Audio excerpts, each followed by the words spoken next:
All right, I would like everyone to take a seat on one of the purple seats. And that goes to everyone who's behind me as well. And for the ones who joined late, you can click on your character to edit your character and change your design. All right, Bismillah, let's get started. Assalamu alaikum, everyone.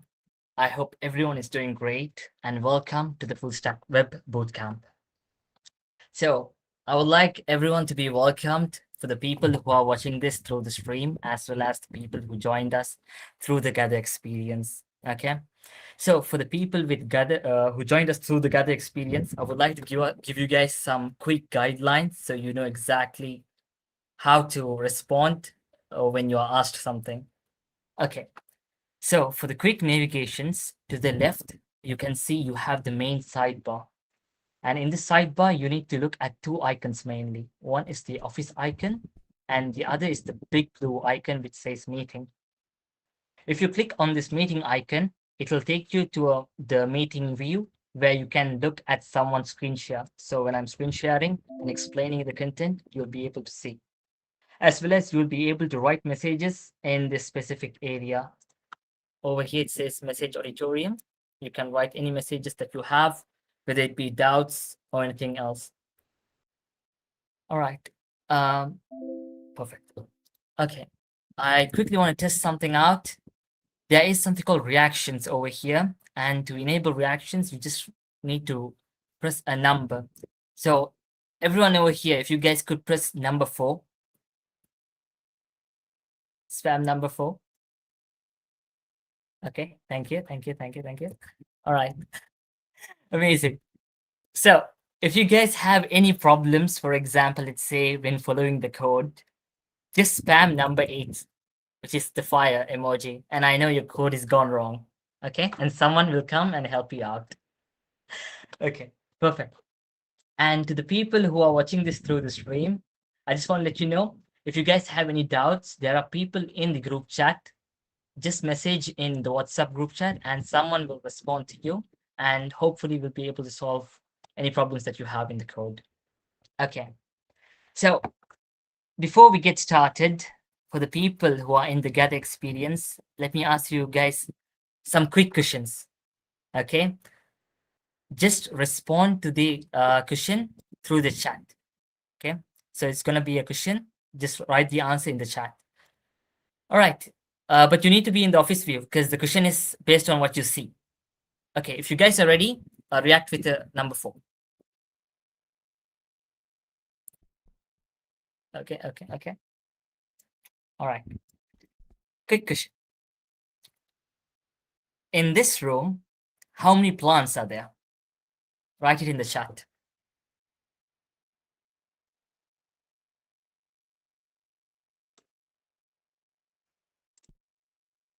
Okay.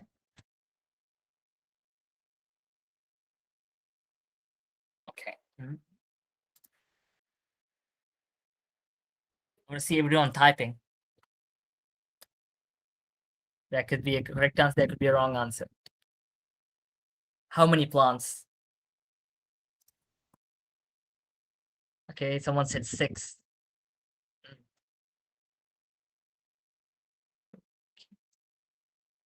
Someone says 3.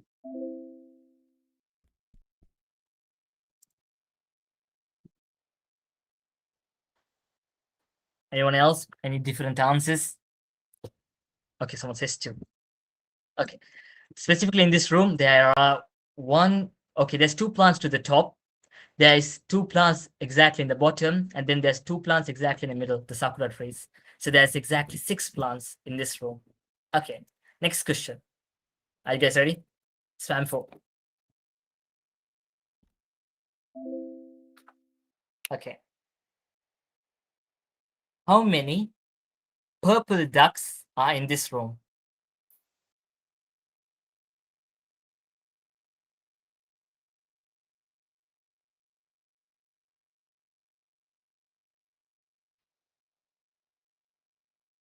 Okay, let me see the chat. Okay, there's people saying 7. There's someone who said 3. We're specifically looking for ducks, purple ducks. Okay, people are saying 7. Okay, the correct answer is 7 because some of them are hidden. All right, the last one is going to be a task. So you will need to move around. Okay, so just be prepared for that. I want everyone to sit next to a duck. Okay, that's one person who sat next to a duck. Okay.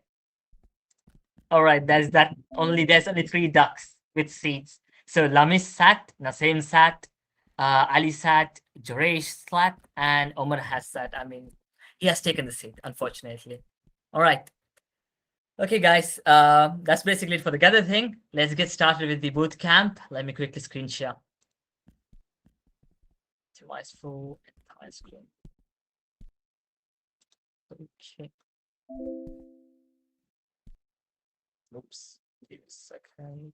Nope.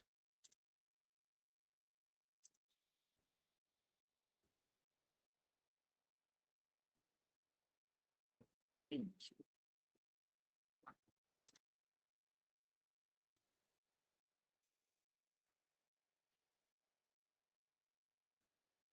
Presentation.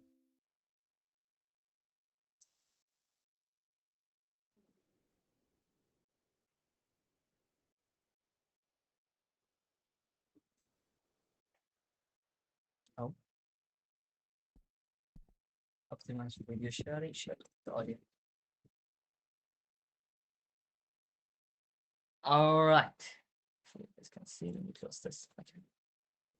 And see the screen. Can someone message in the chat whether you guys can see the screen or not?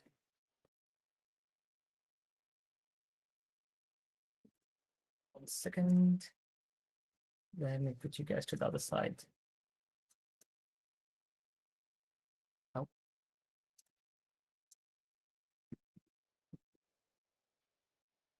All right, perfect. You guys can see the screen. Amazing, amazing, amazing, amazing. Okay.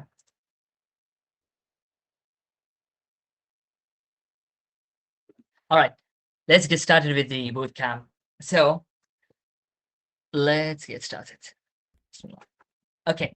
So for the bootcamp, specifically today, I'm just going to give you a quick rundown on what the agenda is.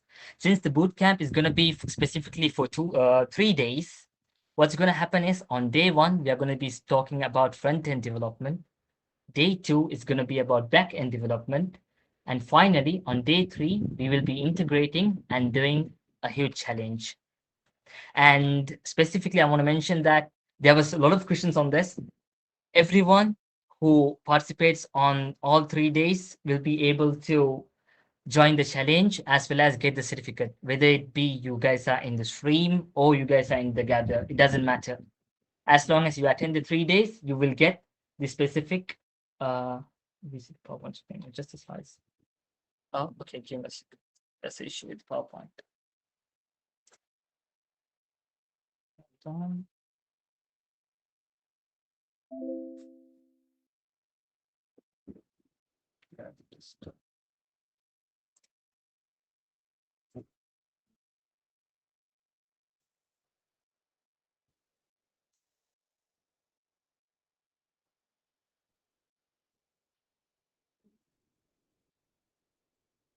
Let's not move.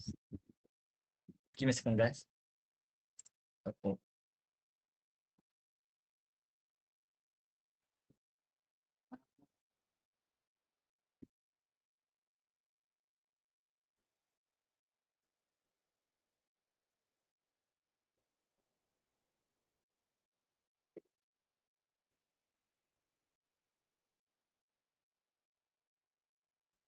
Show the correct up.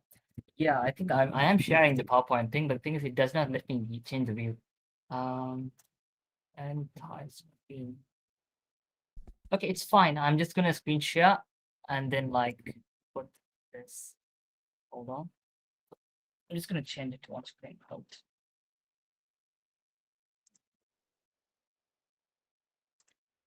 Okay, it should work right now.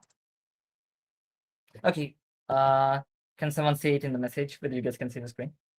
Like the complete screen. So,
okay, let's redo that. Sorry for the inconvenience, guys. Okay, so let me quickly recap exactly what I told. So for the boot camp, we will be having it on 3 days. Day one is about front-end development. Day two is about back-end development. And day three is finally for integration and the challenge. And everyone can join the challenge as well as get the certificate as long as they join the 3 days of the boot camp. It doesn't matter whether you join through the YouTube stream or you join through the Gather experience. Okay, let's quickly get started.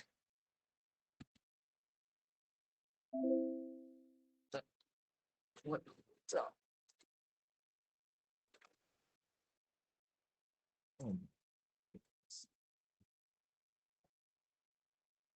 okay, so for today's agenda, there's going to be 4 sections specifically. And for the first section, we will be talking about the web fundamentals. And in this web fundamentals, let's get started. Let's quickly give you an introduction on what's required for web fundamentals. Okay, so since the bootcamp is about full stack development, you really need to understand the 2 things which make up full stack development. Number one is the fact that you have a front end, and number two is you have a back end. Each one of these serve a specific purpose in the application. So specifically for the front end, you would use the front end to design, to animate, and to show something. While for the back end, it's to handle all the complex logic behind your application. The key word over here is specifically the word logic. The reason why I say the word complex is because the front end can handle a bit of logic because it has something called JavaScript. But specifically on the back end, it handles everything from data storage, to security, to authorization, and all the other complex type of logic that the front end cannot handle. Okay, let's go to the next part. To break down specifically the full stack development, I brought an example, which is the restaurant example. Over here, you can see that you have, let's say you're going to a restaurant, okay? So the first thing that you do once you go to a restaurant is book a seat, and then you would look at the menu. Building a website is basically like looking at the menu, okay? Using HTML and CSS, you can see exactly what the menu has. So what food do they serve?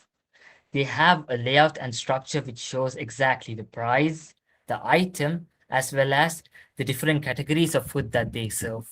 Okay, that's basically how the website looks. And then let's imagine you need to order something. Okay, so you would normally say the waiter, that I want to order, for example, let's say tomato soup. Okay, this in a website is usually a click, and clicks are usually triggered by a JavaScript. So once you click on something, this triggers request, and this JavaScript request will tell the back end what exactly did the user order. So for example, if the user ordered a tomato soup, it's going to tell the backend, right guys, there is a new order of tomato soup that the user has requested, start preparing. And the backend will handle all the logic, in this case, all the food that's required by the customer. And in this scenario, the front end and back end will communicate with each other, and they will be able to serve the customer. Okay. Is there any doubts till now? I just need to make sure that everything is clear and it's working. I don't think he's seen the chat. Yeah. I'm going to see the chat specifically on parts when I ask when there's doubts. Yeah. It's all clear. Amazing. Amazing. Okay. Okay. So since it's day one, we'll be mainly focusing on front-end development. And when I talk about front-end development, there's only three things that I'm thinking about. It's HTML, JavaScript, and CSS. These are the only three things as a front-end developer that I really need to master. Okay. Let me quickly break down HTML, CSS, and JavaScript with an example.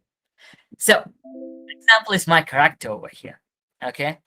So the character over here, if you look, the HTML is basically the structure of the character. In essence, the skeleton of the character. It says exactly where the head is, where the arm is, where the body is. It gives the structure. Okay. Now I know exactly how the character is structured. Okay. With the structure, is the structure alone enough? Not really, because we need to design the character. And in this case, you need specifically CSS. And in design essence, you will say the helmet should look like this specifically, and it should use these color palettes. And the torso should have this specific design, and so on. So that is HTML and CSS for this specific character.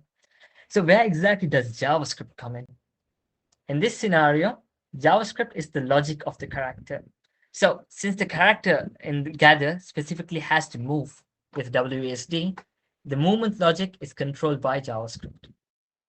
Okay, so that's HTML, CSS, and JavaScript with this example. Is this clear?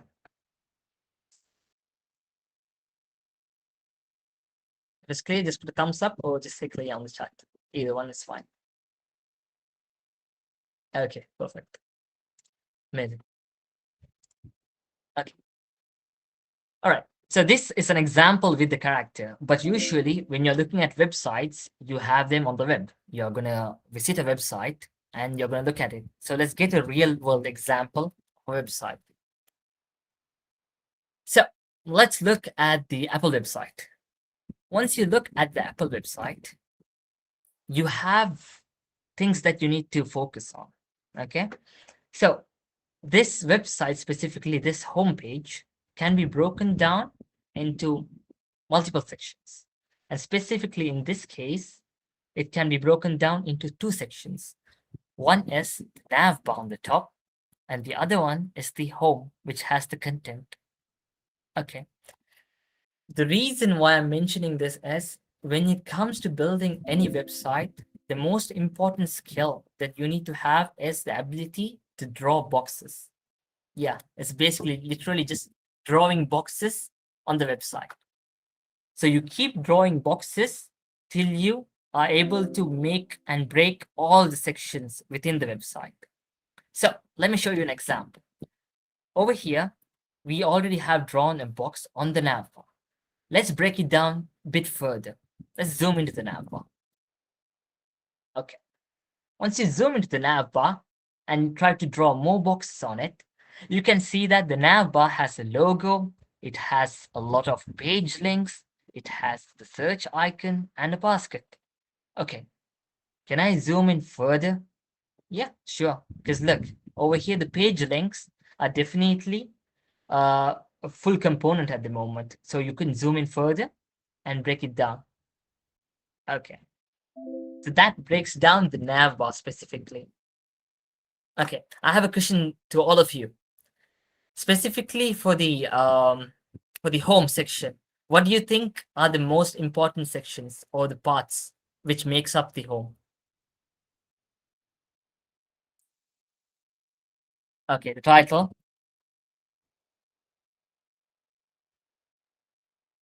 the picture, okay, title, two buttons, image, the button and the pictures, yeah.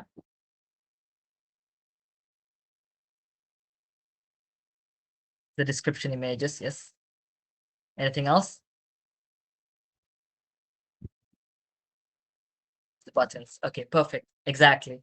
So this home section can be divided into multiple parts, which are the title, the body, the buttons, and the image. Okay. So that's basically how, when you look at any website, you would be able to figure out how the website was built, what the sections are, and how the website has been structured. Okay, that part is clear now. So this is the HTML part of building a website. Okay, so we have finished the HTML part. What remains? Next is the CSS part. Okay, so for every box that you drew, you need to specify exactly how the box should look. So look over here. Over here, we drew a box for the hero section or the title section. So it says over here dot hero heading. It says it should have a font size of 96 pixel and the font weight, which is whether it's medium, bold, or thin, and then line height of 1.1. So you can see CSS specifically says how each div box should look like. Another example could be over here, the image, screen display. Yeah, it says background image, and it says the image should specifically have an animation over here. And this is the CSS part. So right now we have covered the HTML and we have covered the CSS. Specifically for JavaScript, there's nothing really much to cover. It's the logic. So for example, if I click on this button, where should this button take me? It should take me to a new page which says learn more. Or when I click on this pre-order button, it should take me to a new page which lets me to order this MacBook Neo. Okay, so that's HTML, CSS, and JavaScript in a nutshell. Is that clear?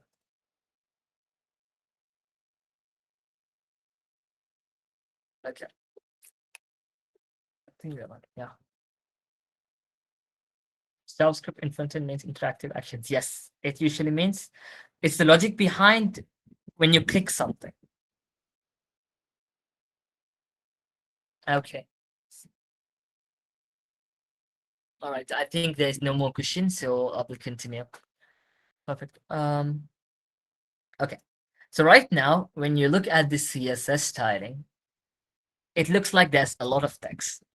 And yes, there is a lot of text because you have so many different keywords for so many different things.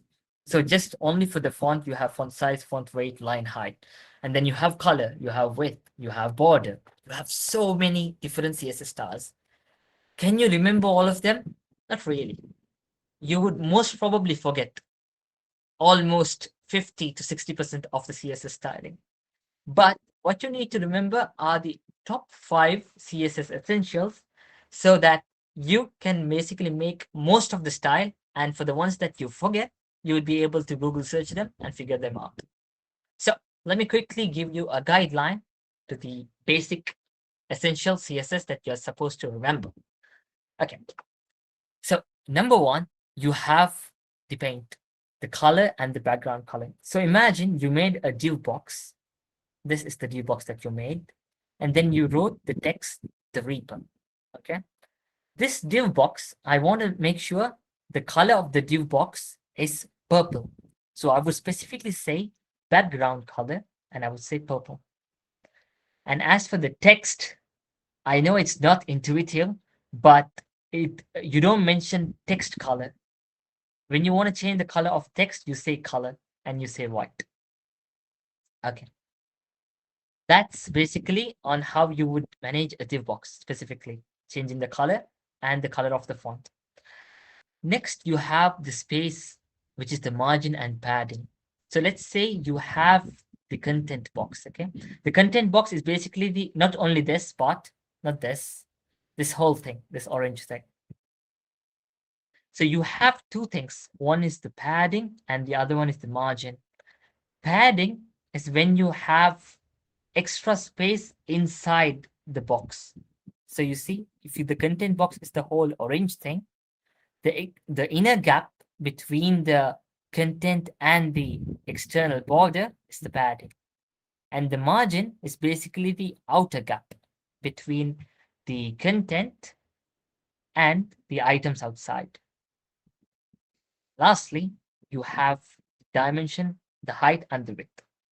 So when you have a div box, you need to specifically mention what is the width of the div box and what is the height of the div box, so that you can exactly measure them as well as place them. So the website knows exactly how the div box should look and show. Till here, is this clear? Let me just alt tab. Yeah, that's much better. Is there any questions? So no items can cross the margin. Yes, the margin and the padding, no items can take their space. Any other questions, guys? Yeah.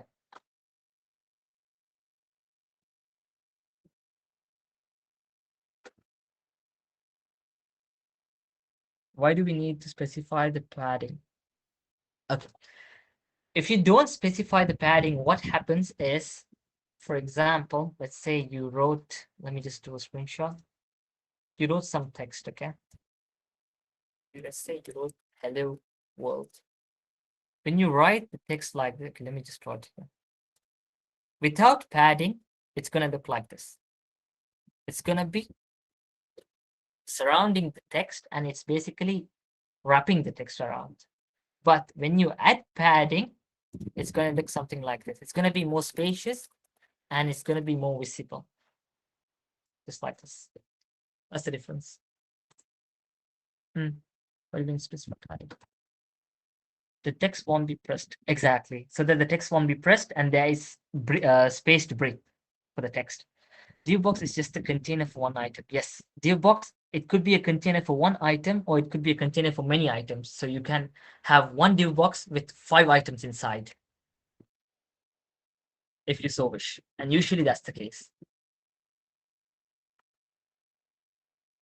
What about margin? Yes, margin is basically, okay, let's say you have 2 different div boxes, div box 1 and you have div box 2. If you don't specify margin, the 2 boxes are going to be right next to each other. But if you do specify margin, there is going to be a space between each box. So this is going to be the margin.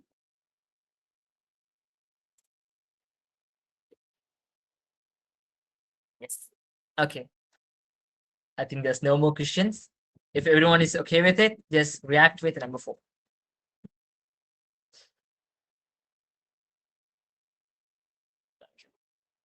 Amazing. And you're welcome. Okay, let's go back. All right. These are the first 3 essentials of CSS. Let's go to the next 2.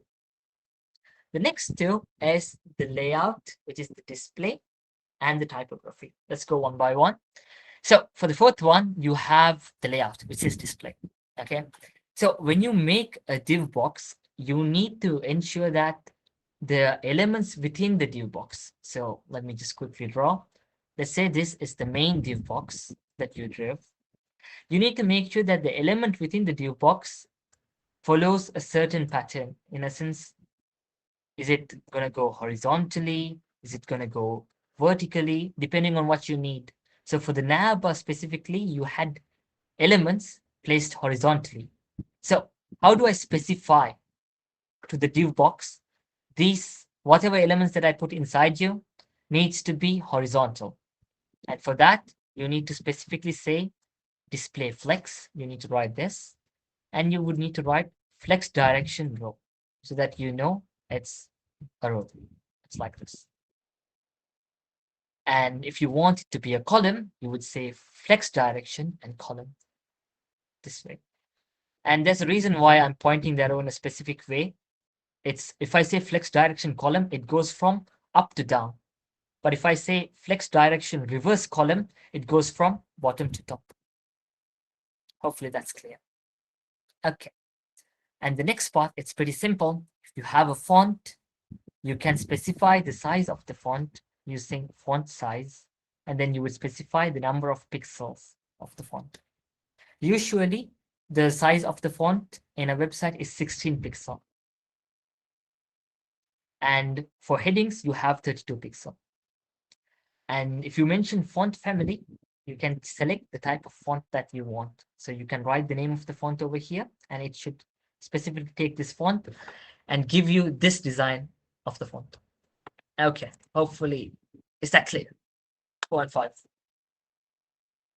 Okay.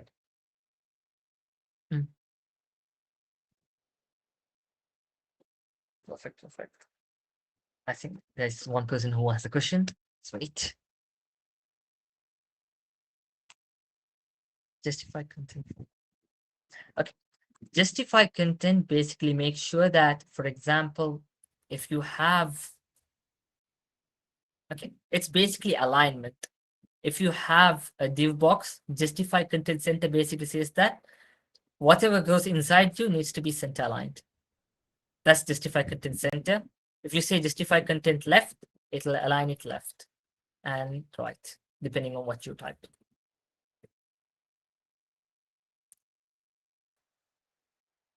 Okay, hopefully that's clear. Perfect, perfect. Okay. All right, the next slide, there is a small technical difficulty where there's a glitch. The fifth one is the same, which is typography. But let's focus on the sixth one, which specifically talks about a div box and making sure that the div box has a different type of border. So you have a div box, and I want to give the div box a stroke. And if I want to give it a border or a stroke, I would mention border and say what the width or the weight of the border is. And I would say it should be solid. So if I say 2 pixels solid, the div box looks exactly like this, just like the red box. But if I mention it to be dashed, it would look something like this. And that's the div box. Excuse me for the drawing. Okay. And if I specifically mention border radius, it basically says that how cornered the edges are. So if the border radius is 10 pixel, it'll look like this. If the border radius is 0 pixel, there's basically no border, there's no roundness. So it'll look like a rectangle as it is. Okay. That's basically it for CSS essentials. We are basically done with knowing the most important CSS styles on web dev. Okay. I definitely do need to ask if there's any questions before I continue, because this is basically the intro to HTML, CSS, and JavaScript. All clear, all clear, all clear. Amazing. Okay, let's go to the next part. Okay, is that it?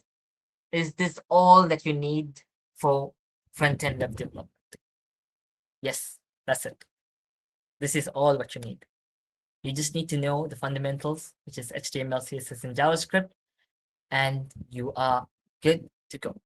خلاص, that's it. Okay, if that's it, why do we exactly have React? Who is this person in the block that is including the space of HTML, CSS, and JavaScript? So think about React like someone who helps you to write better websites. But how? Okay. Now, till now, we mentioned that every website is supposed to have 3 files. Okay, they're supposed to have a .html file, a .css file, and a .javascript file. Okay, so you only have 3 files, and in these 3 files, you're supposed to write all the code that's related to the website. Now imagine you're building a website similar to Apple, which has probably 30 to 35 pages just within the website. And now imagine all of that placed into 3 single files. How complicated the code will look. It'll look something like this. Not even 2000 plus lines, much more than that, depending on the number of pages. So it's going to look very messy. You will forget exactly where you wrote the code. You would not know exactly what you did. It's going to be a nightmare for you. It's going to be a nightmare for the person who's going to develop after you. And it's going to be the worst case scenario for everyone if you do this. Okay. So React basically comes in and it's like, I got you. Basically, he says that everything can be organized into something called components. Again, let me repeat. Everything can be organized into something called components. Every section, every single thing on a website can be made into a single component. Okay. What exactly is a component? A React component is basically a self-contained independent unit. Okay. It basically says that if you have a component such as a nav bar, the style for the nav bar, the logic for the nav bar, and the structure for the nav bar, all three should be in one component. What exactly is the benefit of having it like this? Let's see. You have one component. Okay, let's see that you have 3 pages. Okay, you have the home page, you have the product page, and you have the support page. Right now, if I wrote the nav bar as a separate file, like in the index.html file, I wrote probably, let's say, 50 lines of code. What I would do is for each page, I would copy, paste, copy, paste, copy, paste. I'll be repeating the code every single time. But React is like, no, there's something called components, and you can reuse every single component without rewriting the code. So the only thing that you need to do is go to the specific page and then open angular brackets, mention the component name, and close the bracket. That's it. React will handle everything for you. It doesn't matter the number of pages that you have. You have the nav bar on every single page, just on one line. Is this clear till now? Is the introduction to React clear? Hmm.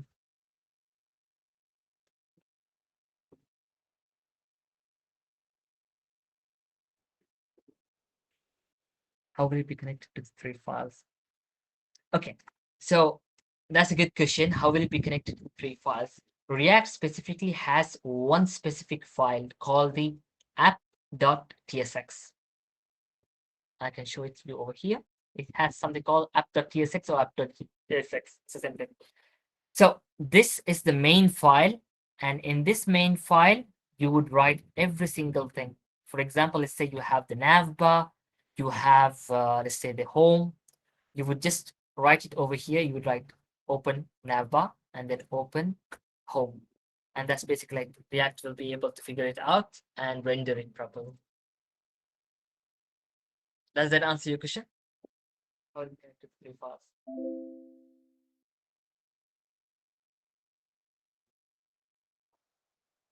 Okay, perfect. Okay. So that's basically React. Also, there is one more benefit of React that I forgot to mention. React specifically uses something called a virtual DOM. And this virtual DOM is basically an improved version of the actual DOM, where if you make changes, for example, it's very, very optimized to know exactly what has changed, and it will tell the developer or the user, this has changed, simply put. And this makes React really, really fast. And this is basically where the name came from, React, because it's really fast. Okay. Powerful usability and done. Okay, let me give you an example of how a React component needs to be written. All right, so over here, you have the React component. So if you can look over here, it says function and it says navbar. Okay, this might look really familiar to the ones who have done Java or have written methods. So it says function navbar, make a component called navbar, and return these statements. Okay, what exactly are these statements? I think at the moment when you look at it, it's really similar. What does it exactly look like? Can you tell me whether does it look like an HTML, CSS, or JavaScript? What does it look like? The return statement. Aha, right. Exactly. The return statement is basically HTML, but it has something special to it as well. It's not only HTML. In this example specifically, we have used something called tailwind styling. So on the class name, if you look closely, there is some random text. And this random text is basically shortened form of CSS. So let me read this out for you. It's going to be hard for the ones because it's the first time that you guys are looking at this, but you'll get used to it. So W full is basically saying that take width completely. So take the full width of the screen. BG white is basically background white. Border B. Border color is black. Okay. What about this specific part? Can someone tell me what the answer for this is? Text Excel. What does that mean? Size of what exactly? Okay. X large text. Any other guesses? One more. Any guesses? X large text. Okay, same guess that. So yeah, so X text Excel is specifically says that I think the font needs to be 32 pixel. It's written on Tailwind that if you write this specific text, it says the text needs to take a size of 32 pixel, or it's either 24, one of these. And over here it says font semi-bold, basically the weight of the font. Okay, so the return statement again contains two things. One is the HTML and the CSS for the navbar. We are missing one more thing at the moment, which is the logic for the navbar. And the logic for the navbar basically goes here. Well, here, but if you add spaces. So you would add spaces over in this specific section, and then you would have the return statement. So you have a block with all your logic here, and then you have your return statement. So that's basically how a React component is arranged. So the React component has everything that the component needs to work individually. It has the HTML, CSS, and JavaScript. Everything bundled up in one nice package. Perfect. Okay, last slide before we actually start on the project. It's really important for you guys to look at the project structure, because once you download the project, you would look at the folders and most likely you would be confused on what the folders mean. Okay. In a React project, the most important folder that you need to look at is SRC. Just locate this folder, SRC. Within this folder, you would have two other folders. One is the components folder, and the other one is the pages folder. Okay. Specifically for the project that we are going to be doing, we have the components folder. And in this components folder, we will write all the components that we have, the navbar, the hero section, the footer, whatever the components we have, we would write it here. And then where would we use them? We would use them in the app.jsx. So you would import it to the app.jsx, and then we would showcase them one by one. So you have this RC folder, which has the components folder, and these components are used in the app.jsx. You also have one more folder which is not shown over here, and that folder over here, it's over here, and that folder is basically the assets folder. And over here, you would store all the pictures that you are going to be using and all the SVGs, background patterns, anything that you're using that needs to be showcased on the website will be in the assets folder.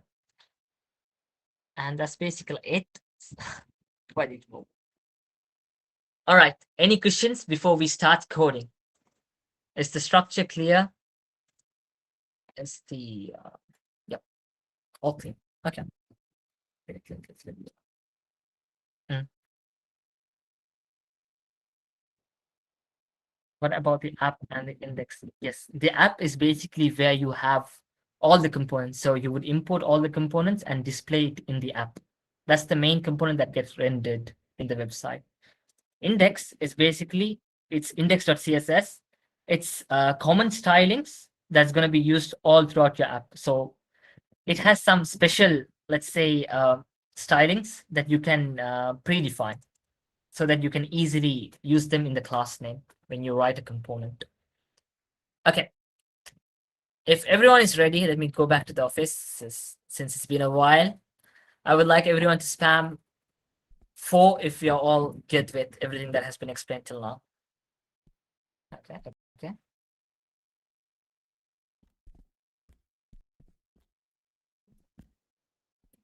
Amazing. Okay, seems like everyone is good with the code, so with the explanation. All right, let me quickly drop you guys the link for the coding thing so that we can start making the project. Give me a second. Sharing screen.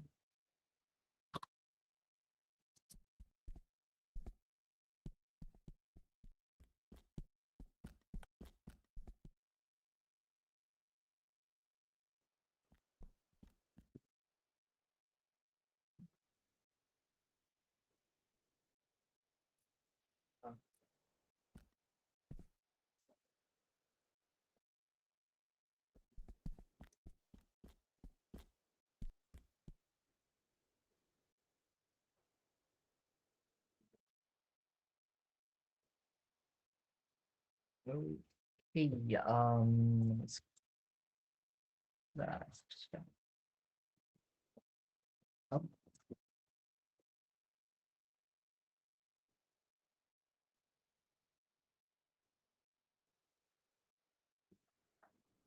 that's up.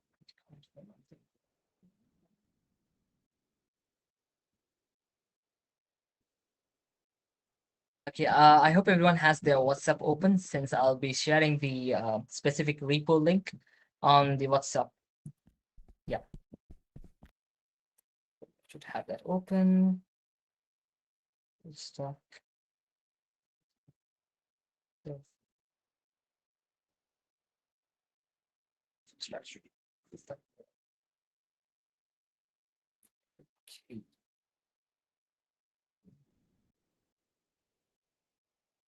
Hold on.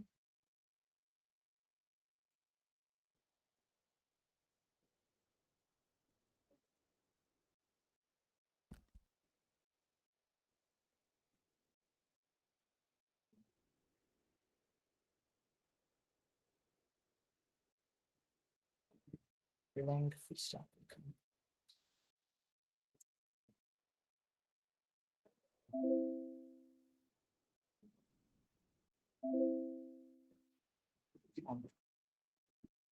Okay, that's the specific link for the GitHub repo. So before you guys click on the GitHub repo and open it, let me quickly share you which platform we are going to be using for the coding. Give me a second. Let me share the.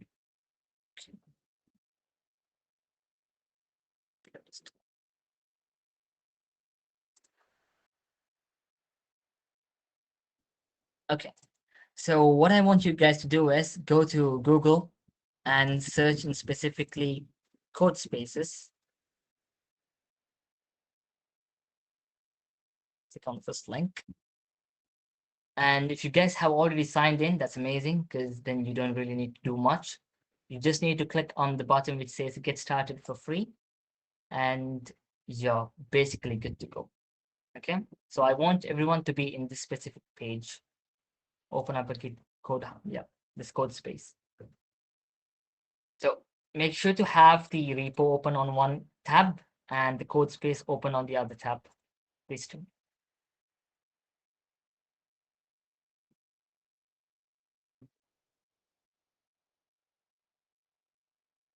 Mhm.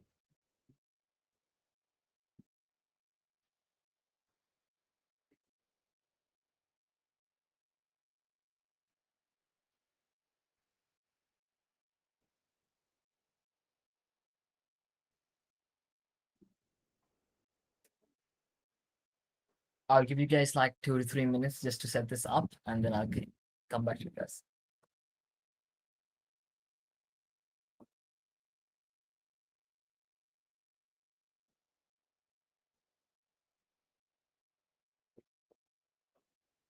Okay, seems like for the people who were streaming, they did not get exactly what I meant. Okay, so there's two links that you guys need to open. One is the link that has been sent to you guys on WhatsApp, which is the repo file, which gives you the link to the code. And the other one is the code space. This is specifically where you're going to be coding. So what you need to do is just go to code space, just search in Google code spaces, and just click on the first specific link. The only thing that they're going to ask you to log in to your GitHub account, and that's basically it. Get started for free.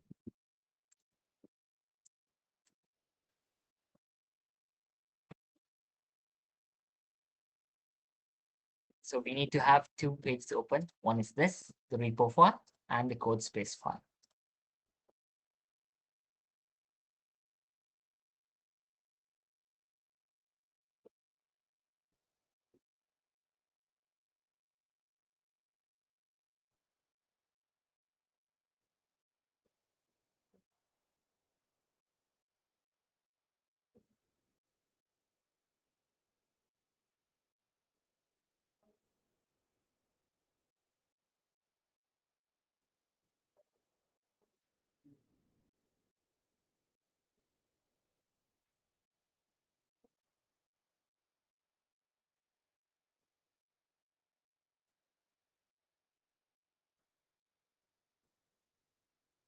Start coding exactly 11:05. If you guys have any problems, just react with the fire, and I'll be able to help you right now. Anyone has problems, I can help you.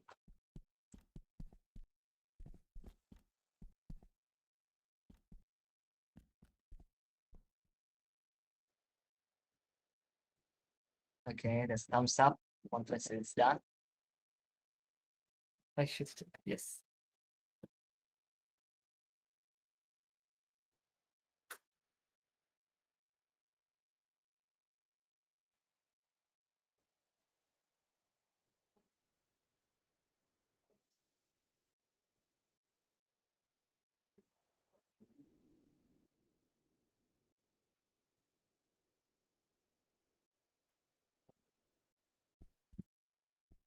Guys, if you have finished it, just on the message in the meeting chat, just write done so that I know that you guys are done and ready.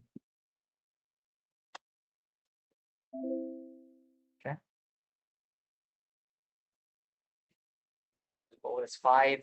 We have 25 people. 6, 7, 8, 9. 9 people.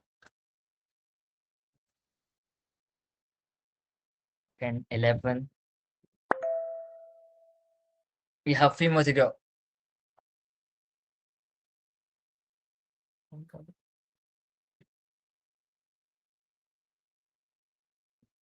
Okay. So Yusuf is done. Okay. I think we have perfect. We have at least half of them. Yeah. Okay. Hopefully, if you guys have this one. Perfect, perfect, perfect. Let's go. Okay, perfect. Let's get started then. So, since you have both the tabs open, the first thing that you need to do is press the button called fork. Click on fork and add it to your create fork. So this basically creates a repository on your account so that you can save everything as well as code specifically and push changes to your account. Hopefully that's clear. Again, you're just supposed to click on the button fork, and then you're supposed to press create fork. That's it. If you have done this properly, now you can go to code spaces and you can click on create new code space. Okay. Once you create a new code space, it's going to ask for one thing, specifically the repository.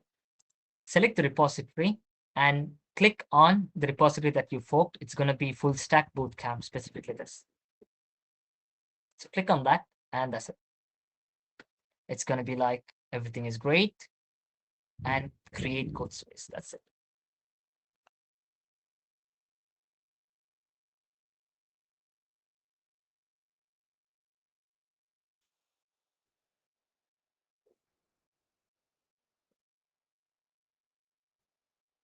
So you can see that it's really similar to VS Code.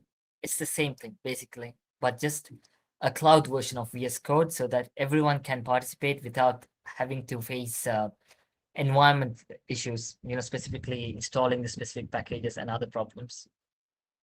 Okay.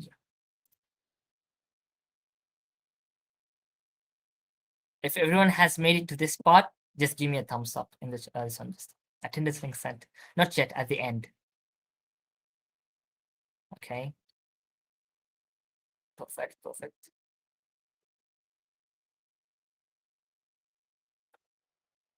All right. I will take that as perfect. Amazing. So I'll take that as a yes, and everyone has completed. Okay, we have someone typing. Can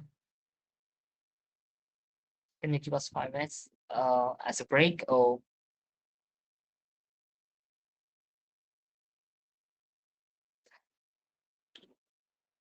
to set up? Sure thing, sure thing. Okay. So since people are having difficulties, let's start at exactly 11:10. 3 minutes. 2 minutes by that. Okay. Once again, so that I can repeat and mention it again. Create a fork. Once you create a fork, you can go to code spaces and click on new code space. Once you click on this, it will ask for only one specific thing. It's going to be selecting the repository and selecting the repository that you forked. It's going to say Fullstack Bootcamp. Click on that and you just press create code space. That's it. And you should be in this specific page. Okay.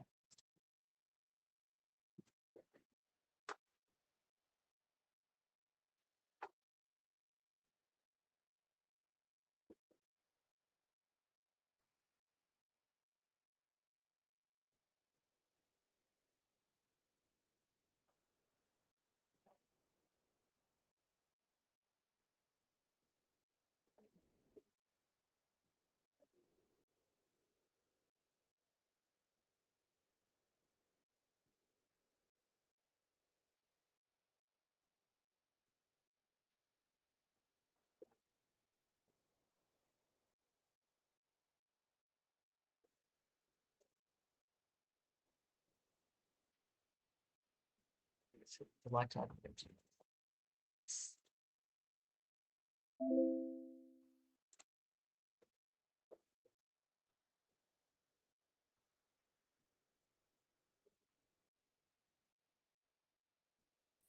All right. I'm not sure how do you pronounce your name, but it was Joe.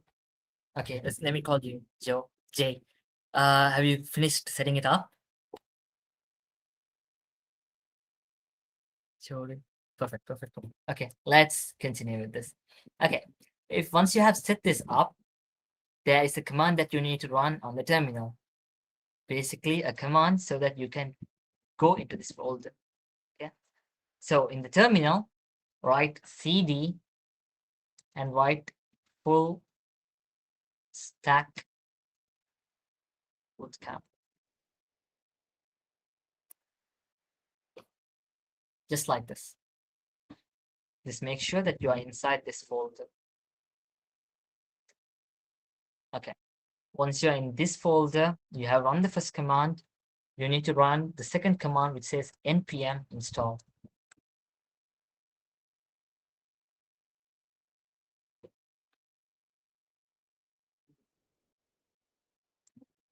And it's going to load all the things that you need for the website to work. Okay, so at the moment we ran two commands, which is getting into the folder and npm install. And then the final command that you need to run is npm run dev, which says run the development environment. So now it says localhost 5173, open in browser.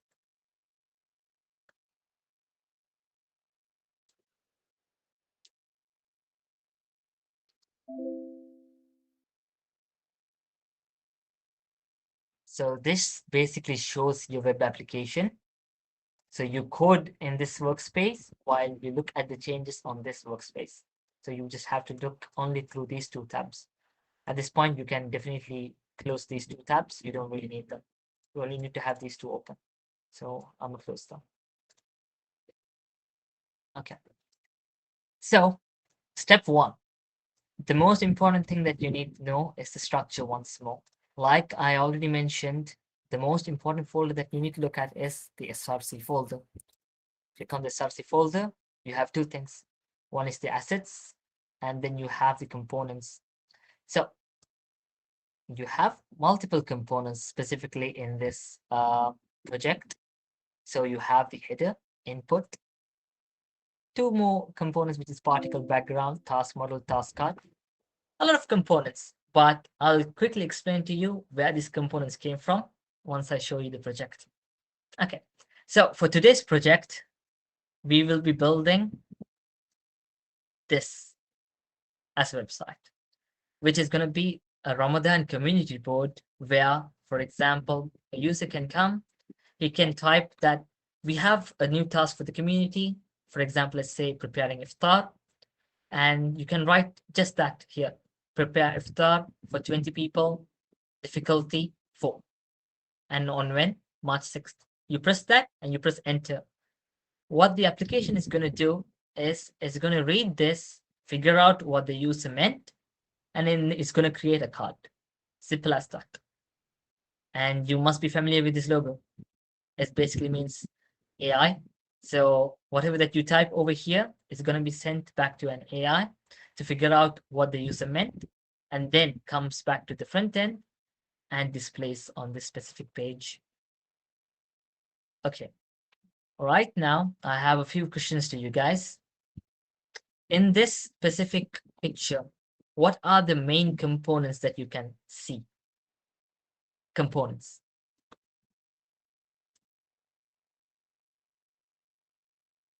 Oh, you can. Oh, my bad. Okay, wait. Uh, hold on. My bad, guys. Oops. Okay, so look at the community board. Okay, the project is about the Ramadan community board. Have a look. So you have a part where you can add the task. I think you guys heard my explanation. So you would just write the task over there. It will be read by AI, and then the AI throws back the result to the front end and displays a task card. My question to you guys, once you look at this website, now the first thing that you need to think about is drawing boxes. What are the main sections or components that you can think of?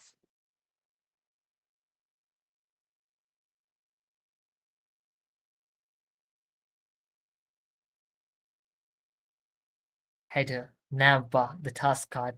Specifically in this case, there's no navbar. But header and task card is correct.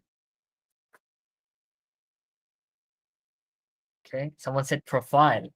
Interesting. Well, but there's no profile exactly here. Title, okay, search bar, edit button, item boxes. Yes. The part where we write the task. Yeah, okay, that's the search bar. title search bar.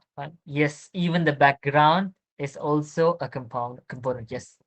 So, like what all of you guys said, the title, search bar. Okay, let me go label them one by one. So you have the title, which is okay. Let me actually share them so it's more clear.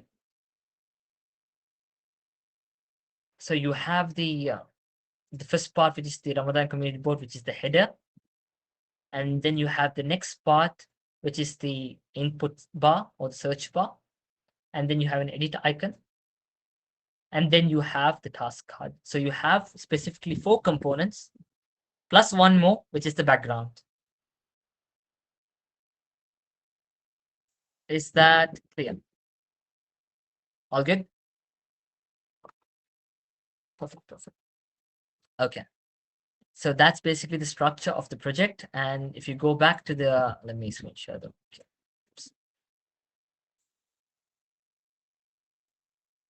Entire screen. Set up this code. Yes. Screenshot. Okay.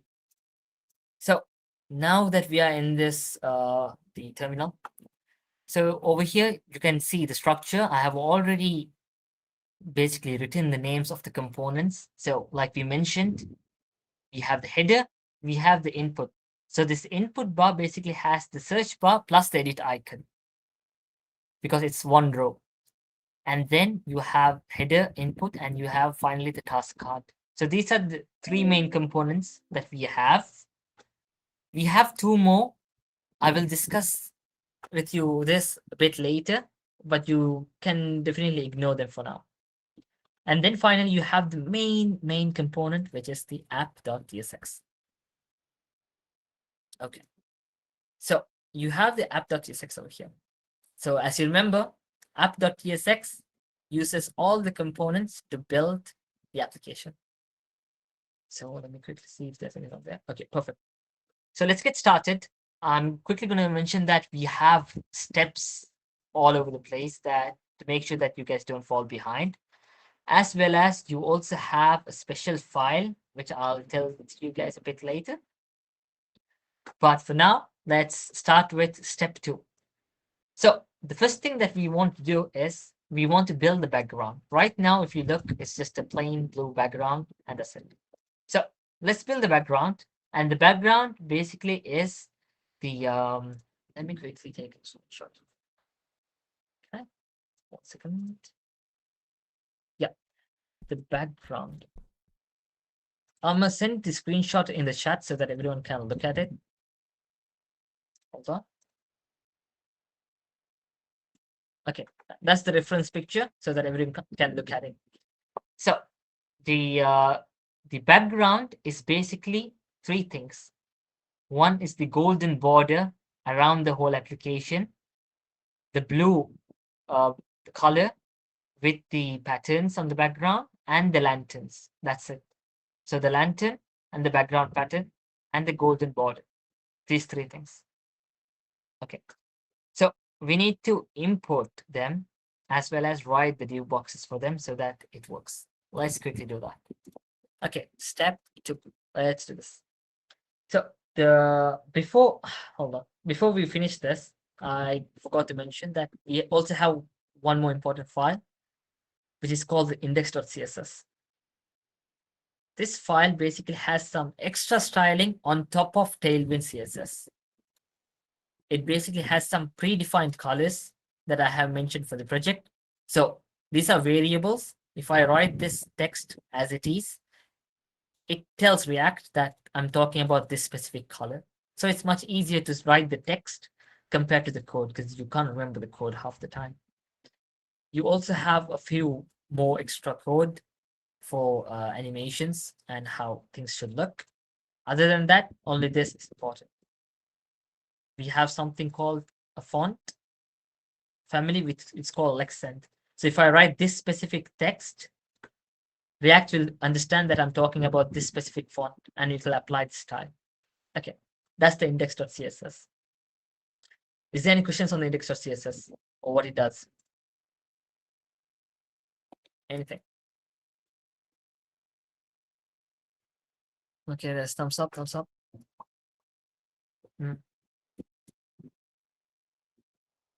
How do I open the preview page? Yeah, on the terminal, you need to run the command npm run dev, and then you can just press control and click on the local host, or you can copy paste the link.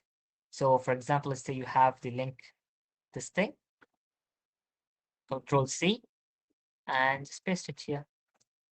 It should work, I think.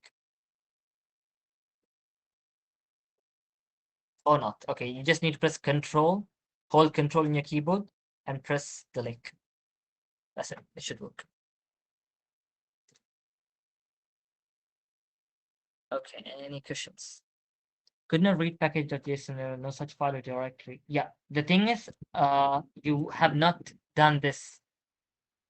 There's the first command that you're supposed to run is cd into the directory. Only once you do this can you run this command. So you need to take it step by step. Firstly this, and then this. Okay, welcome. One more person who's messaging.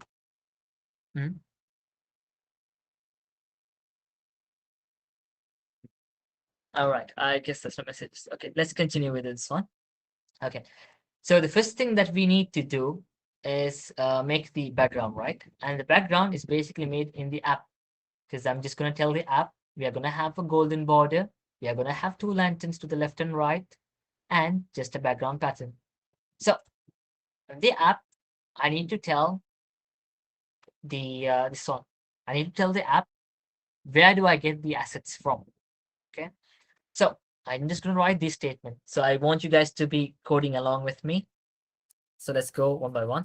So you write import, and you would write, hold on. Excellent.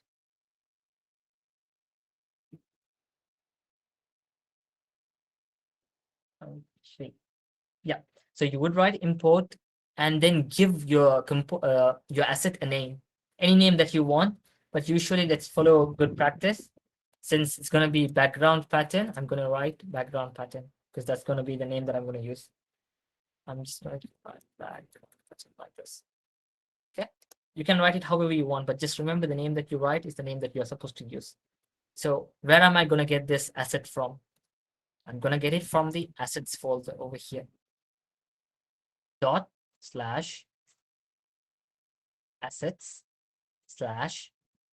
background vector.svg. That's it. Now I have successfully imported the background pattern. Likewise, following the same pattern, you need to import the two lantern designs. So let me quickly show you. The lanterns are like here, you have the left lanterns and the right lanterns. Please make sure to write the exact name that's given. Over here, I have made a small mistake where one of them is capital and the other one is not. So make sure to write this properly. So over here, you would write import, and let's say call it left lantern from, and let's call it /assets. And then you would write left lanterns. That's it. Repeating it once more. Import right lantern from /assets/ right lanterns. That's it. You have imported all three of them. Anyone having difficulties? Thumbs up, please, if you're done.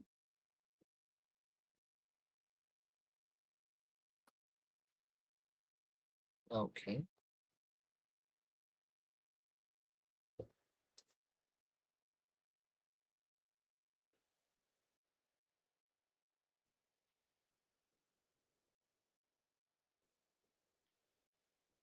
Done. Okay, perfect, perfect, perfect. Amazing. Okay, so right now we have imported all the three things that we need, the pictures. Okay, so where exactly am I supposed to import these pictures, or where am I supposed to show these pictures? Obviously inside a div box. And since I'm going to put it inside the div box, I need to make sure that the div box specifically looks a certain way, because the div box is the whole thing, and I want the div box to take the whole space and have the elements. For example, let's say the title and everything to be flex direction column, right? Because it's on the column wise. So I need to specify all of this in the first div box. So let's write it together. And remember, when you're writing styles, you're just supposed to write class name equals to. And now just follow along with me. I'm just going to write each one and tell you what exactly each one does. So you would write main height. So I'm saying the minimum height is going to be the height of the screen, minimum height screen. And then I'm going to see BG, and I'm going to say BG dark. Basically, I'm telling them to take the dark theme from the index.css file. Perfect. And then I'm going to say the text, anything that I write inside this div box needs to be white. Relative is the type of position. You can ignore this. Overflow hidden basically says that if something is going out of the div box, ignore it, clip it. It's fine. And the font needs to be font Lexent. This is the font that we used for the index.css. It's over here. We have written it over here. Yes. Okay. So you write font Lexent. And then lastly, a few more lines. You would write flex, because I'm saying to display flex. And I would say specifically flex col, which means flex direction is column. And there's also one more which is item center. I'm gonna hide this so that you guys can see more of the code. There you go. You just need to write this whole thing.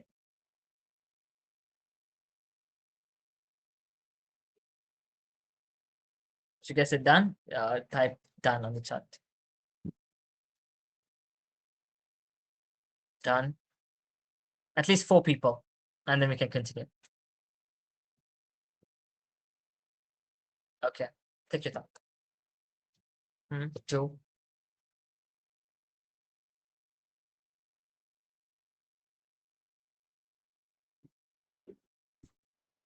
3. 2 more.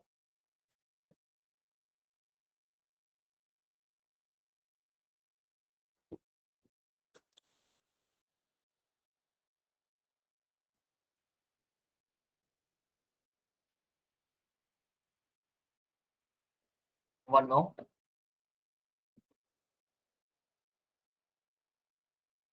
Can you please quickly explain what this line is? Okay, sure. You repeat what flex plus column does. Sure. Okay, so let me read them one by one because it's a lot to take in. Because okay, like so this basically says that this specific div box should follow all of these styles. So let me go one by one. This part says that the minimum height of the div box should take the height of the screen. So it should take the full height of the screen. This whole thing doesn't matter what. Take the full height of the screen. And the color of the background needs to be dark, where we have written this variable, which is in the index.file, which has the color code. And it says over here, the text needs to be white. Whatever I type inside this div box, any other div boxes that I type needs to be, the text will be white. Relative, you can ignore. Overflow hidden basically says that if anything, specifically inside div boxes, if they go outside the specific div boxes, so let me just screenshot and share that. So let's say you have a div box and there's a big picture, okay? So let's say there's a big picture that's getting clipped like this. So it basically says that overflow hidden, you can basically ignore all of this. Only take care of the ones that's inside. Font Lexent, that's simple. Just use this font. Flex call. Okay, this basically says that the div box needs to have its children elements flexed in the column direction. So if you could remember, you would have the div box, all the children will be placed like this in the column direction. And I try my best to communicate. Perfect. So guys, is that clear?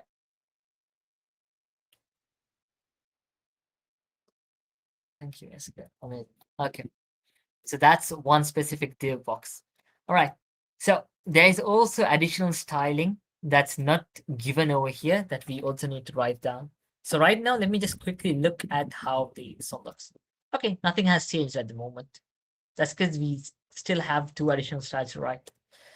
So write the specifically style, the specific part equals to, you need to be careful because you guys might make a mistake here. Two curly brackets, okay? Background image, and then you need to write dot URL, and then you would need to write specifically dollar.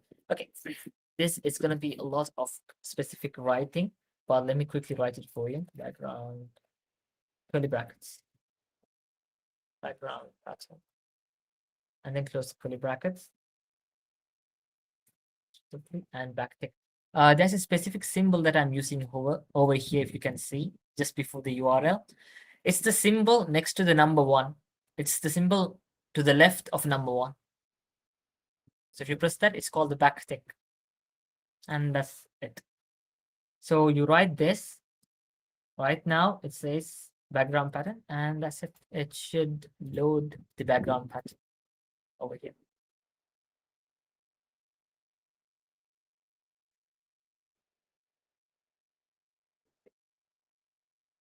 And here in flex column, we can make a reverse or reverse row. Yes, you could.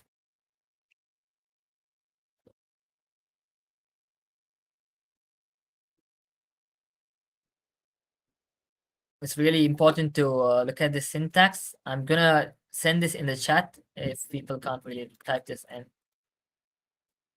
Is this a single quote? What's a single quote specifically? No, it's a backtick. It's not a single quote. It's a specific symbol now. I have written the this one code in the chat.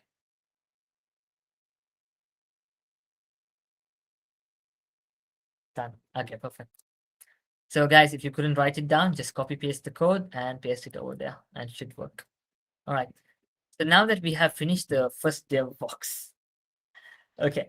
So now we need to make the lanterns, right? So over here, we need to make the import the lantern. So let me quickly draw this. So to do step 2, replace the with the full background light. Okay. So let's make the lanterns. Let's import them. It should be image tag src equals to the lantern that you want. Just lantern or left lantern.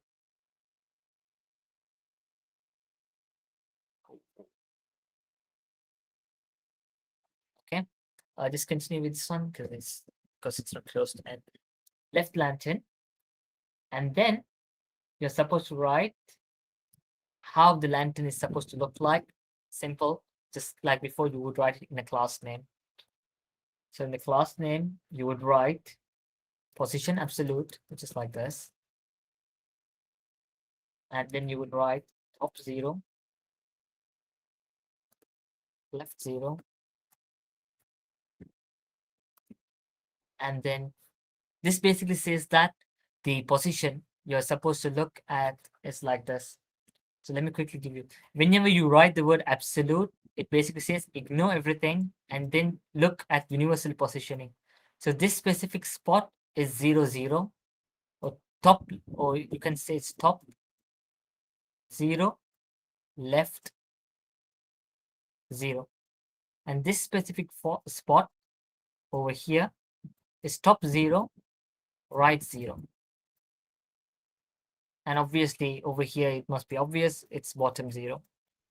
Same thing, bottom 0, left 0, bottom 0, right 0. So specifically, since the lanterns are to the left and right, we are going to use these two, top 0, left 0, and top 0, right 0 for the positioning. And then after this, you're supposed to write the size of the picture. It's going to be width of 32, I think. And a few other codes, just copy this part. It says width of 70, opacity is 8. That's how transparent it is. Z index 2, that's the layer. Not really that important. It's done. Give me a sec. Okay, off. Let's quickly see. And it has imported the picture in the specific styling. If you aren't, if you're showing the page, we can't see. Yeah. Specifically, I wasn't showing the page. I was just showing the code. I was just writing the code, yeah.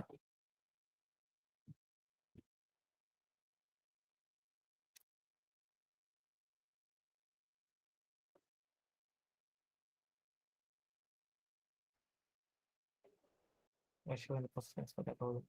Oh, okay, interesting. So I don't think you guys can see screenshots, right? Okay. Okay. I'll keep that in mind when I draw something next time. Guys, you should have mentioned that before. Okay. Sure. Give me a second. Let me quickly open up a board so that. Wait. Next, how I draw. So that in case I want to draw something, I can quickly draw something for you guys. Oh.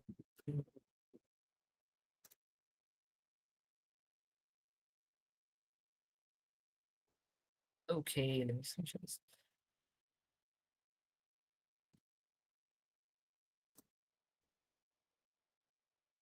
No. X. Okay, you guys can see this, right? So I was just explaining the previous one. So imagine this to be your screen, okay? Whenever you use position absolute, what's going to happen is the fact that this top position is called top 0 and it's called left 0, the specific position of the screen, because it uses absolute positioning and just looks at the whole screen. But if you are looking at this right side, it's called top 0 and simply it's right 0. And the same goes for the bottom. You just need to change the text. It needs to be bottom 0. That's it. I was just explaining this for the position absolute thing. Okay, hopefully that's clear. You guys can see the screen, right? Yeah, okay. Perfect. All right. Have you guys finished the importing this part? Is this clear? Is it done? Okay, perfect. So the same goes for the right lantern. It's the same story. Just copy paste this code because it's going to be the same and just change the text. So change this to right lantern like this. Oops. Wow. Lantern. And change the absolute positioning so it fits. It's right. That's it. It should work. Yeah.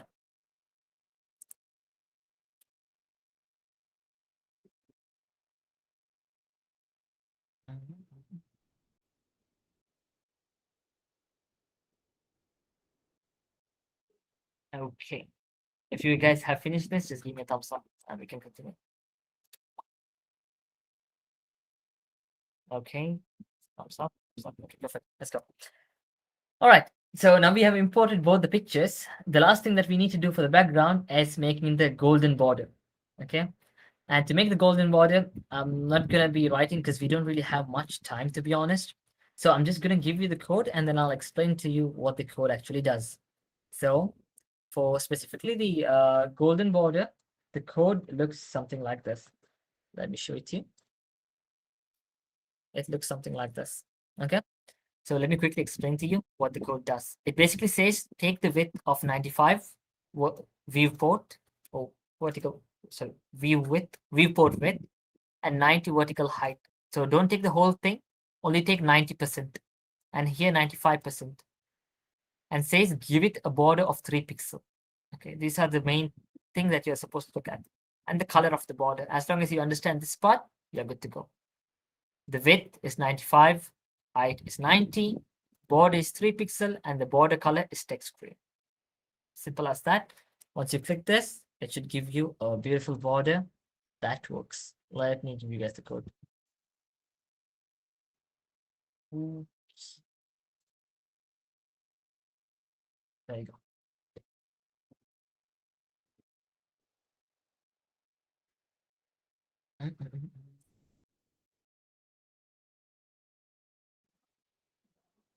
What should we do?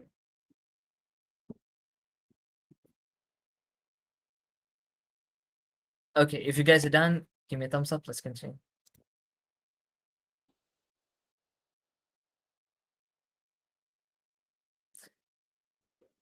Okay, to one more person, and let's continue. All right, perfect.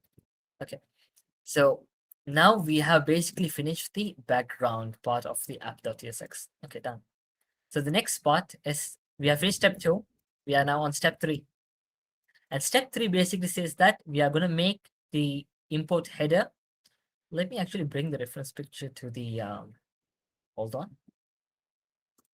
That'd be much better. Yeah, let me do that. Not that. Yeah, perfect.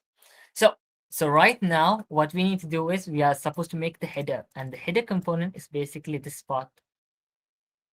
So not this part, but the Ramadan community board, this text. It's actually really simple to do. So what you need to do is you need to go to the component which says header.tsx, and then go to the div and write the specific style, class name. And if you remember correctly, we just need to specify the size of the text, which needs to be extra large 6XL. Since the text is really big, text color is going to be amber 100, like this. The font style is going to be Lexant. Finally, the text alignment is going to be center. That's it. Again, the component is header.tsx, and you're supposed to write it there.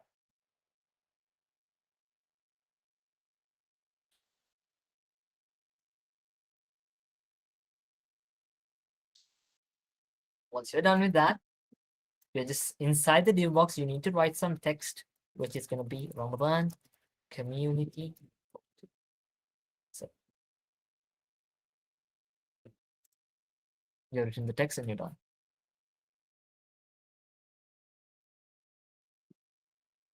But there's going to be an issue.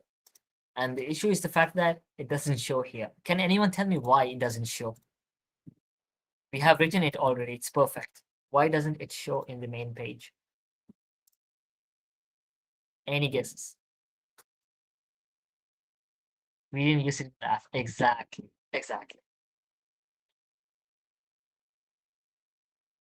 That's the people who thought, let's see what the answers are. Okay, if it was the same, yeah, the answer is correct. It's because we haven't used it in the app, and to use it in the app, you're supposed to import it. And how do you import it? You're just supposed to, you could write the whole import statement here, or a much easier and faster way to do it will be just going to the specific place where you want the component to be, because you know the name of the component, and just writing the specific thing. So let's say it's 1 second. Yeah. So it's the div box here. Okay. So you over here. Oh, just make sure that everything that you write is inside this specific div box. Okay, the golden framed div box, because the golden frame holds all the other parts, which is the header, and every other component is held by the golden frame. Okay. So let's say now we have the golden frame. We need to make the header. The second one, press enter and make sure to close the angular brackets. That's it. Now we have imported it properly and it auto imports for us. You don't really need to write the line. Ramadan community code. Okay. Hopefully that part is clear. We didn't even put in laptops. Yeah.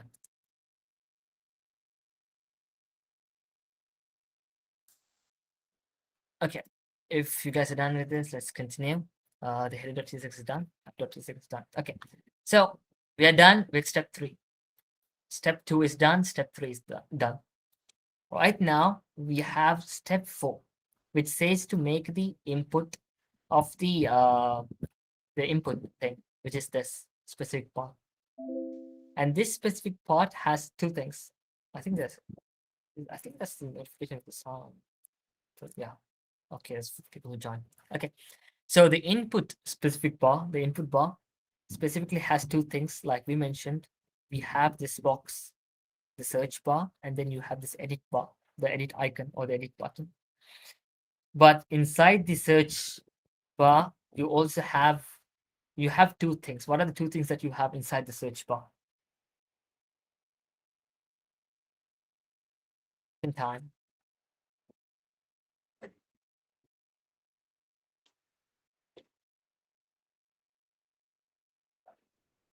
Place where you write the and the AI thing. Yes. The text and text on the left and the icon on the right. Exactly. So these are two things that you need to consider. So we are okay. So we need to design this. Right now, there's going to be a lot of styles that we're going to be talking about, but it's going to be the same repetition of the same thing. You're going to define a div box. You're going to say the class name is going to be looking something specific to this, and you're going to keep on repeating this step again and again and again. So I'm only going to mention the parts which are going to change. So if you open your VS Code thing again once more, there is a specific file called a readme.md. Okay, you can consider this to be your own cheat sheet. So click on this specific file and click on this button which says preview. Once you click on this, you can basically close the other one. You don't really need to look at the readme.md. You can look at this specific file. This specific file has all the information that you need related to how to do each step and the specific code for it as well. So rather than opening it like this, let me see if I can open it on the page. Okay, I don't think I can open it as a new page, but if you open it on the GitHub,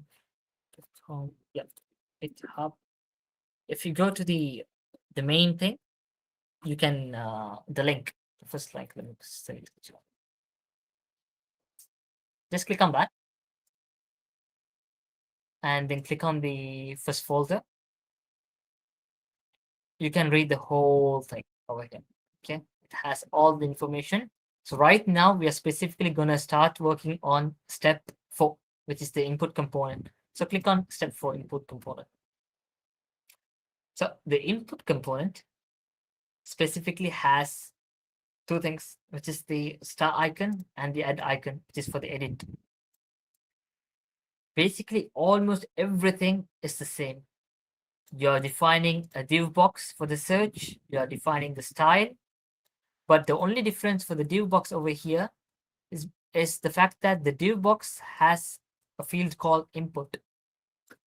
This specific div element is able to take in input from the user, just like the name suggests. And the placeholder text is basically filler text to say what the user needs to type, so that the user knows what they need to type. So other than this, almost everything is the same. Every single thing is basically the same. A div box with the class name and the style. So this part, is this clear? Do you want me to explain anything that's on this page?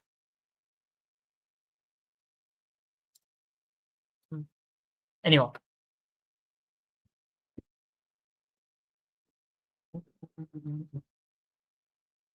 Okay, that's thumbs up.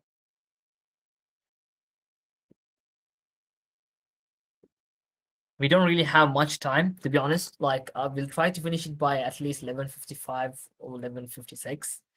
Because we do have a Kahoot at the end, so I think that'll be more fun as well. So yeah.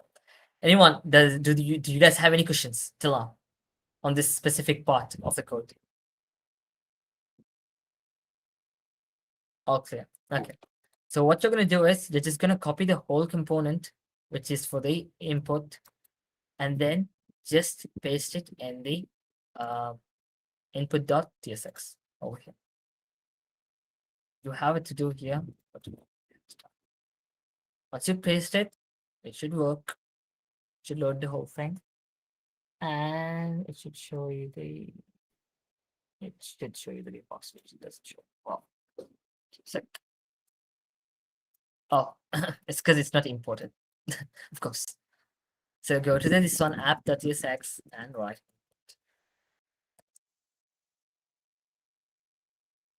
You need to input.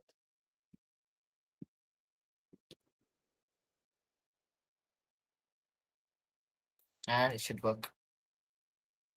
If you guys are done with this part, give me a done on the chat.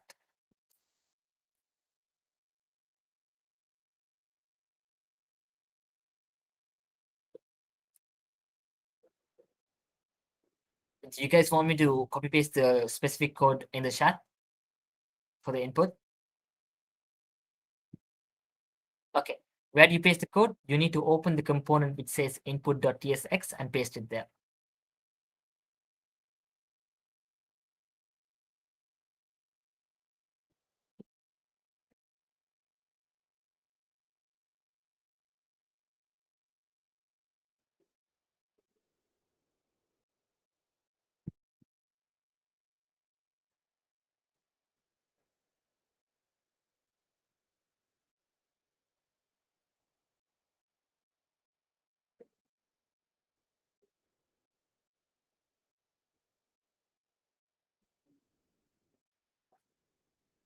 And for the ones who are struggling to find where the code is, for example, you just need to open the link that I have sent in the chat. And chat, it should take you to this specific page. Click on, it should take you to this specific page. Let me show you. It should take you to this specific page. Click on the first thing, it's Bootcamp. And there should be a README file with basically the cheat sheet. So click on step 4, which is the input component. And then specifically copy paste this code.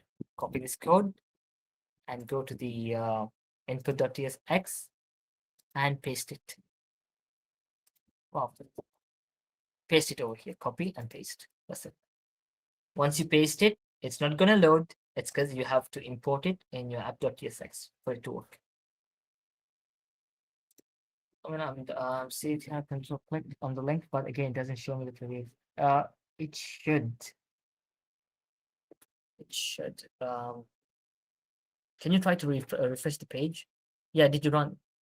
Yeah, I mean, you wouldn't get the host link if you don't have npm on div. Okay, 1% is done. Click on show me the preview.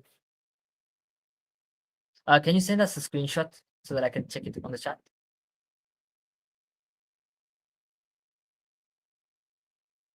That would be better. Yeah.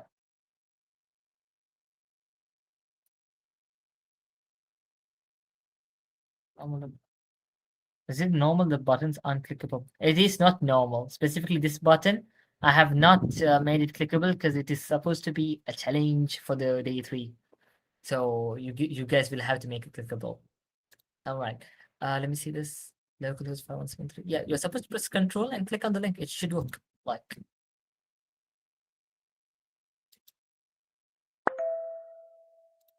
It should basically work. There's no issue. That's okay. Also, by the way, you have stopped the running the application. You're supposed to run npm run dev again. It's because you stopped the application. You're trying to copy paste the link.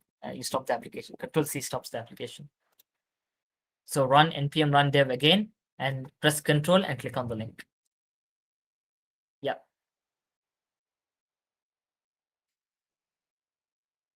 All right. Anyone else who has completed? There was only one person who said done. There's 2 people who said done. My bad.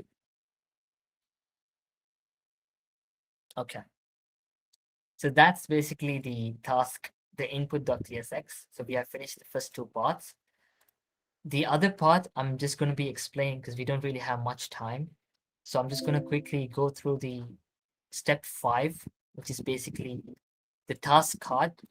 The task card, if you look at it closely, it's specifically 2 pictures, 1 title, 1 body, and then you have pictures of crescents.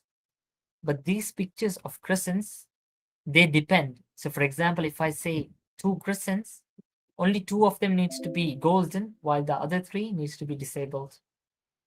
So this is really important. While the rest of the code is going to be the same for the div, so it's going to say image, it's going to position it to the left, right, title, body, same story. Only difference is going to be this. The crescents aren't going to be, it's not going to be a static thing, because you can't definitely say it's going to be 3 crescents or 4 crescents, because it depends on the situation. And because it depends on the situation, the task card, because it depends on the situation, it uses something called a map function.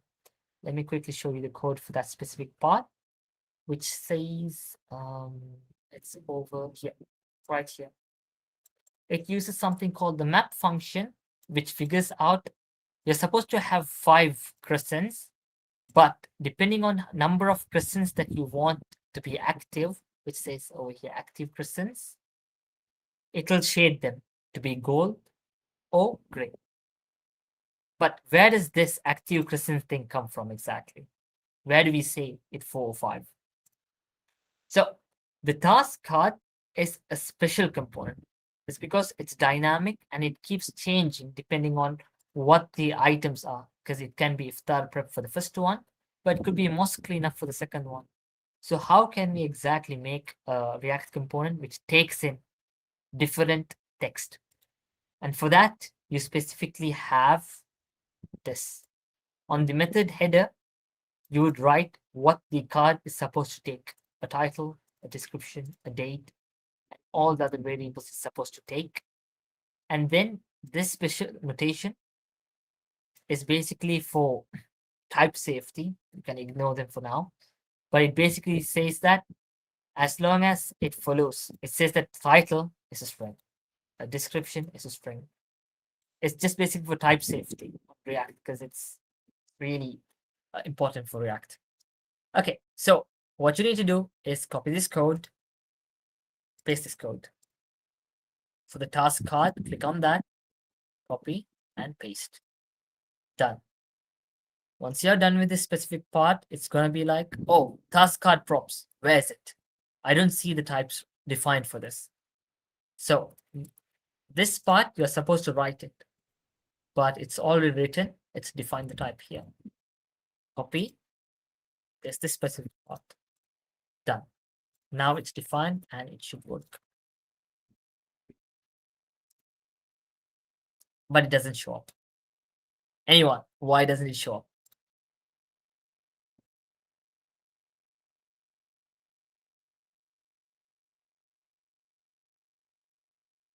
Exactly, yes, important. So the last step that you need to do is go to the specific part on the app.tsx and just write task card important. But it's going to throw you an error. Why? Because a task card, you cannot just call it alone, just like the hidden input. No. The task card has things that you need to give: the title, the description, the date, stuff like this. And therefore, what you're supposed to do is you're supposed to write them one by one. So you're supposed to write title equals to, for example, iftar, just like this. But by the time you write this, it's going to take forever. So there is a specific component which has it written here. Take this and this here. It has all the things written for you for the first thing. You can delete. Sorry, if there's something called ID, you can actually type. Okay, you know what? Delete it. That's it.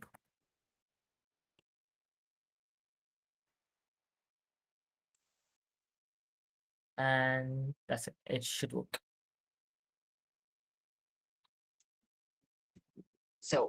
So for today, we need to import it in app. Yeah. Okay. So for today, let's stop over here. We do have a few more steps. I would recommend you guys to just go through the README file and try to finish most of it, because tomorrow it's going to be mainly about the backend development. But we'll try to finish it tomorrow by probably taking 10 to 15 minutes off just to explain the last part. But before we finish, let me show you something really cool. So there's one last thing over here. So over here, I told you that header, input, and task card is components that we are supposed to write. While I wrote two components previously beforehand, before we came to the meeting. And these components, specifically particle background, is basically plug and play. You don't need to do anything other than just call it. So what you need to do is just go to the top, basically anywhere over here on the main thing, just below this to do thing, write particle background. It should auto import and close it. Save. And that's it. Now you have a particle effect in your background. Hopefully it's clear till now and everything's good. Yes. Thank you. Thank you. Okay. So that's the benefit of React is because many people have already written a lot of components that you can reuse. So you don't really need to write them by hand. You can just call the component name and you already have it. Show the code again. The code specifically. Which part do you want me to show? The particle background?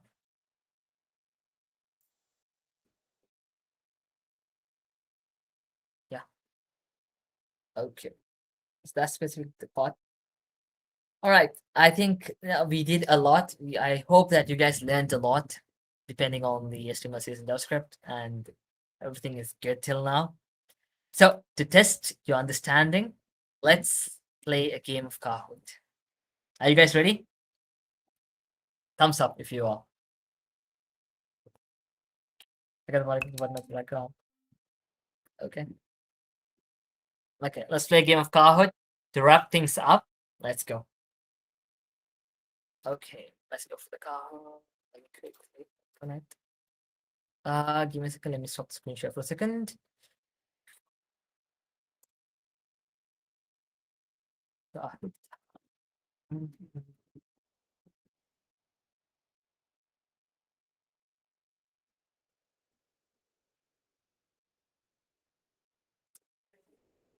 Host live, sign. Let's go.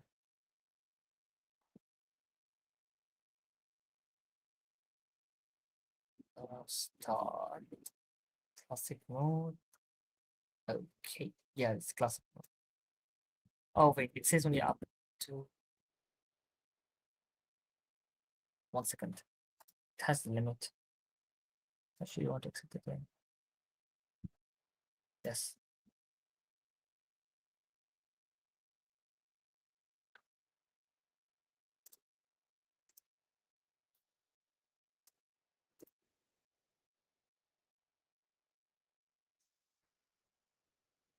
Okay, I guess we started.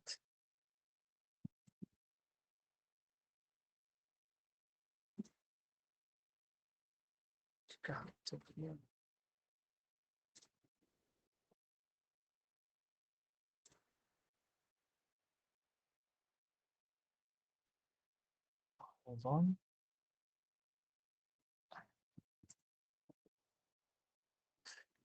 Okay, I might hold on. Okay, we might actually have to do this in 3 different screens because there might be more people because there is only a limit of 40 participants per Kahoot. So let me quickly get you guys the link.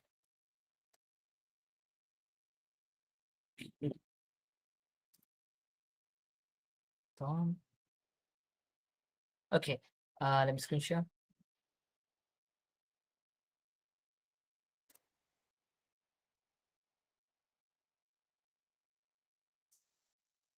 All right, I would like everyone to join. The game pin is 8126131.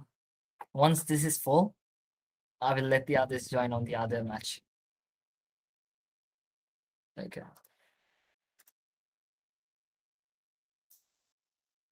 Mm.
Okay, let's see. It's 25 people.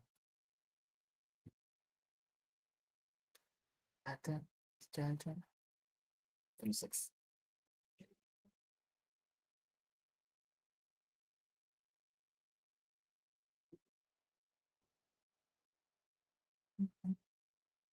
Oh, God, that's a lot of people.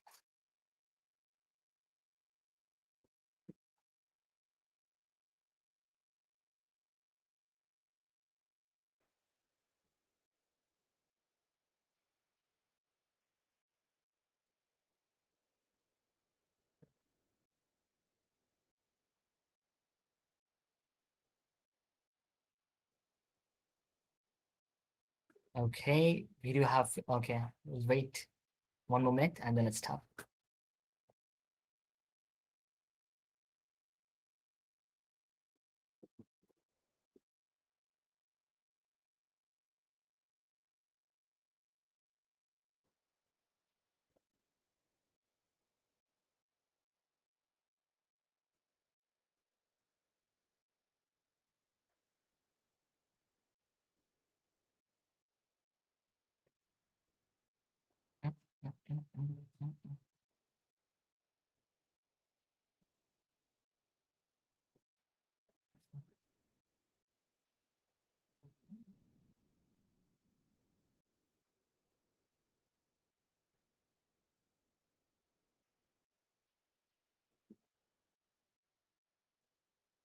Well, 10, we start because there's really no time.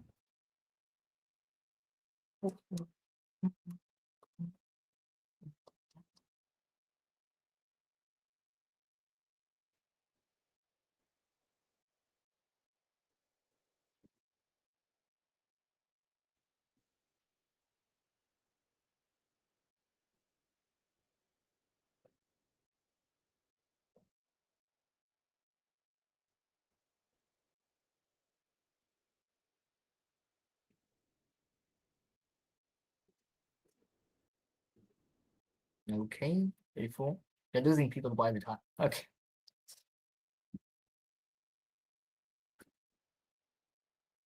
1 more minute. Oh, we have Mohammed Morning. Welcome.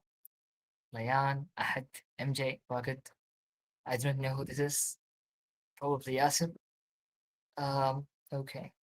For us. Okay. Some really cool looking characters.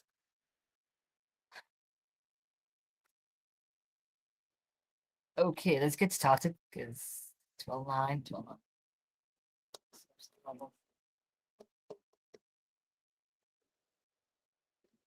Okay, let's get started, to be honest. Let's go. Bismillahirrahmanirrahim. Guys, ready? 3, 2, 1.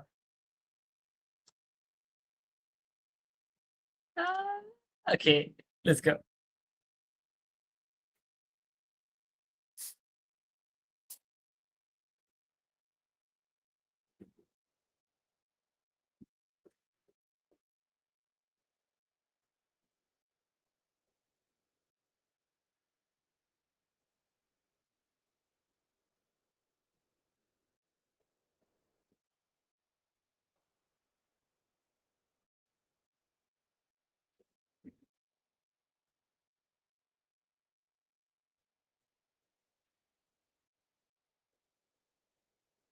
Okay, for the 6 people who. Okay. Nice, nice, nice. Let's continue. Let's see who's in the top. Cockatoo is. Okay, MJ is on the top. Amazing. Cockatoo. And then there's the skeleton. Interesting. Let's continue. Alright, guys, you can't get this wrong.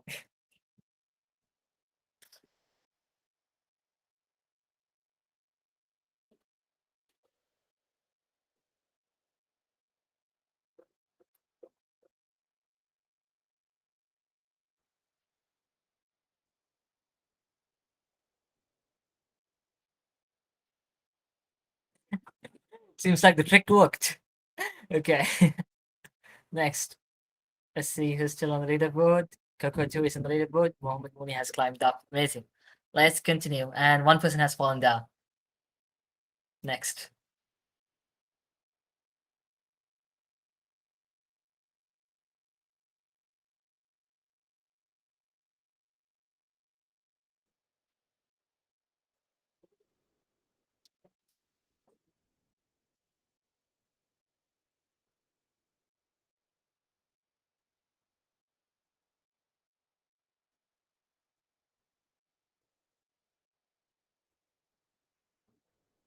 Okay, yes, it's called display flex. The answer is display flex. Okay, one person has fallen down completely. Mohammed Mooney has taken the leaderboard. Let's continue.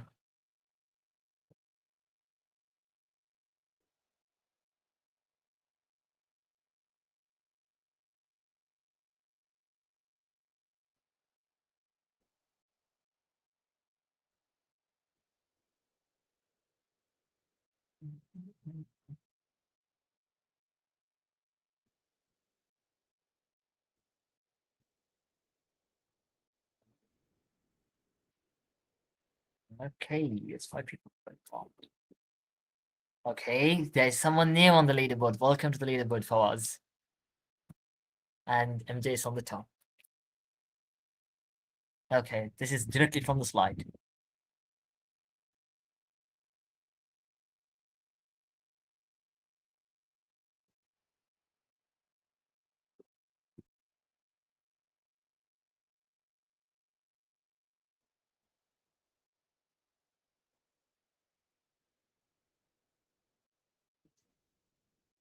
Yes, it's when you have way too much code and you cannot decipher it.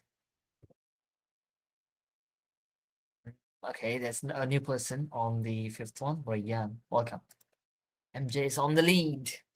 So that's it.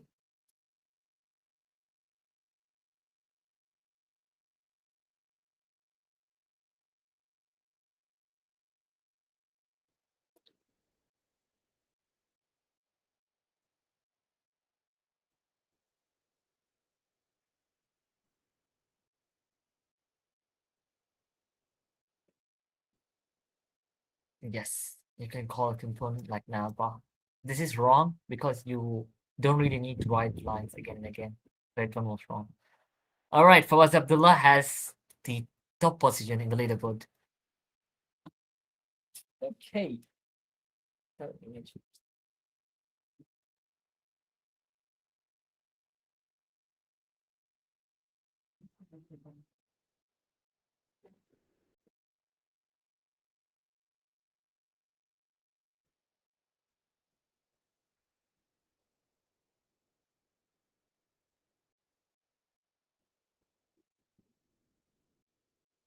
Yes, you're supposed to place it in the assets folder. All pictures are always placed in the assets folder. But the ones who answered index.css, this is only used for writing styles. You do never place pictures in this. Next. Fawaz Abdullah is still in the lead. MJ has gone to the third position. Let's continue. Okay. Easiest question.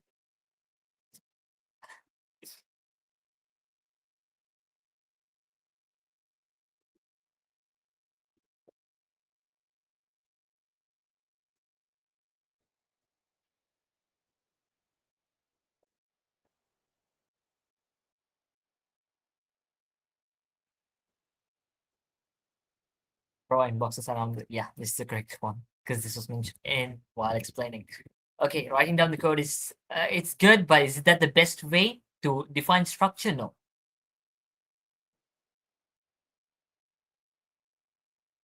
Okay, the leaderboard is still the same. Okay, let's continue. Let's see whether it holds. 9 out of 12.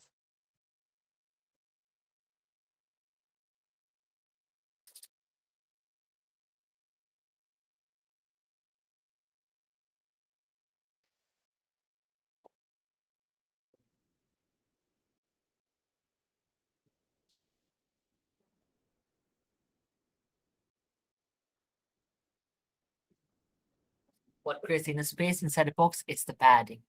The ones who chose margin, it's the one which creates the outer space. Next. All right. Someone climbed the leaderboard. Fifth position is open. All right. Let's see whether Fawaz is he able to keep up the position or not. Let's continue. 10 out of 12. Two more questions, three more questions left.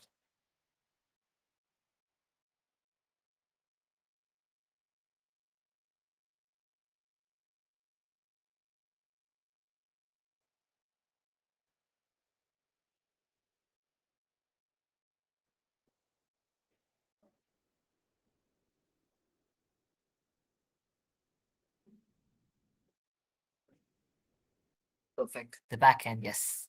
Because all authentication is handled by the backend. Plus that, no point changes. He's still in the lead. Let's continue. Bismillah. True or false?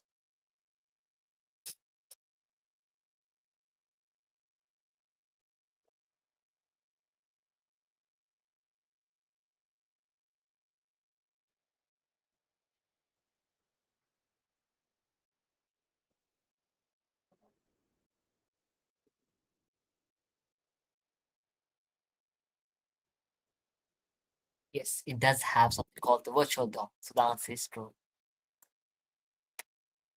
Okay, the leaderboard has changed. Lemis is on third, MJ is on fourth, and the skeleton has gone down.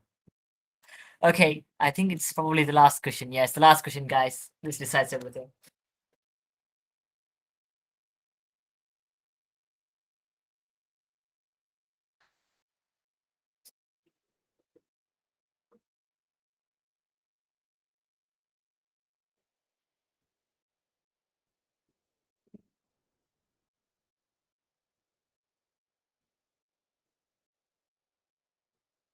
It represents HTML because the skeleton shows the structure. CSS is basically how something looks, and that is not CSS. All right, time for seeing the results. Let's see who takes the podium. Number 3 goes to Lamis Al Ali. Congratulations. Number 2 is Mohammed Mooni. That looks amazing, the headphones. And number 1 goes to Fawaz Abdullah. Congratulations. Oh my god. And time for a screenshot.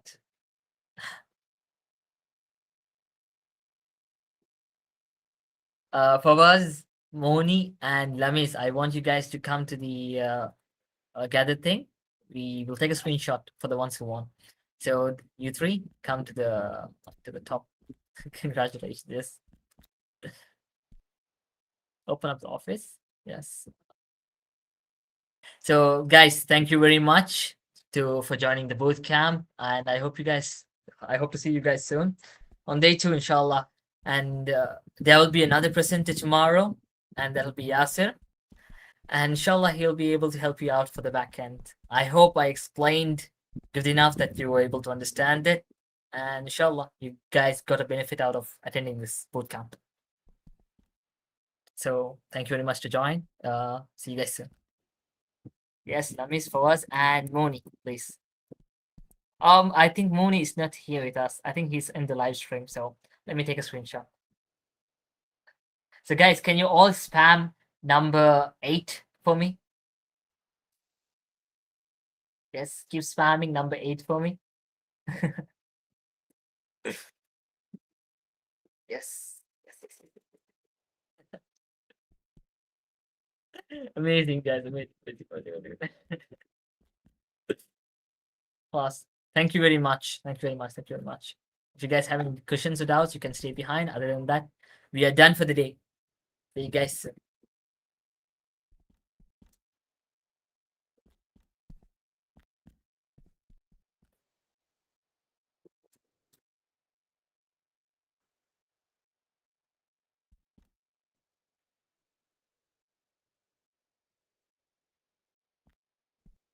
Also, for the very important, for the ones who attended, you guys do have to fill in a form.